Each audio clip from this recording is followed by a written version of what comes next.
जर तुमचा बिझनेस महिन्याला 2 ते 3 लाखाच्या आत होतोय, याचा असा अर्थ होतो की तुम्ही अजूनपर्यंत लोकांपर्यंत पोहोचले नाही आहात. तुमच्या शहराच्या प्रत्येक गल्ली-गल्लीमध्ये अजून तुम्ही पोहोचले नाहीयेत आणि लोकांपर्यंत तुमचा अवेअरनेस होत नाहीये आणि याच्यामुळेच लोकं तुमच्याकडे येत नाहीयेत आणि तुमचा बिझनेस वाढत नाहीये. तर याच्यासाठी सगळ्यात इम्पोर्टंट 3 गोष्टी आहेत ते तुम्हाला करायच्या आहेत. सकाळी उठल्यानंतर कमीत कमी 3 ते 4 तास तुम्हाला जेवढी एनर्जी स्पेंड करता येईल तेवढी एनर्जी मार्केटिंगवर स्पेंड करा.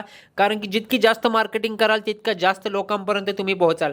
कमीत कमी तुमच्या शहरातल्या लोकांपर्यंत तुम्ही पोहोचलेच पाहिजे जर तुम्हाला बिझनेस वाढवायचा असेल. आणि मार्केटिंगसाठी गरजेचं नाहीये की तुम्ही स्वतः तुमची मार्केटिंग करा. तुम्ही कोणाला तरी हायर करू शकता जर तुमच्याकडे टाईम नसेल.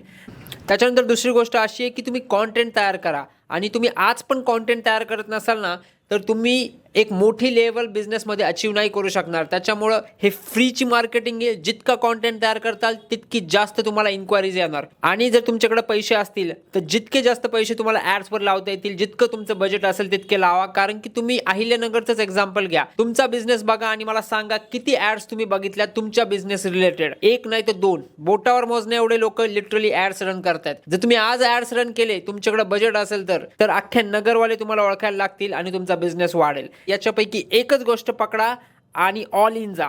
लक्षात ठेवा, मार्केटिंग नाही केली तर लोक तुम्हाला ओळखणार नाही. लोकांनी तुम्हाला ओळखलं नाही तर तुमचा बिझनेस वाढणार नाही.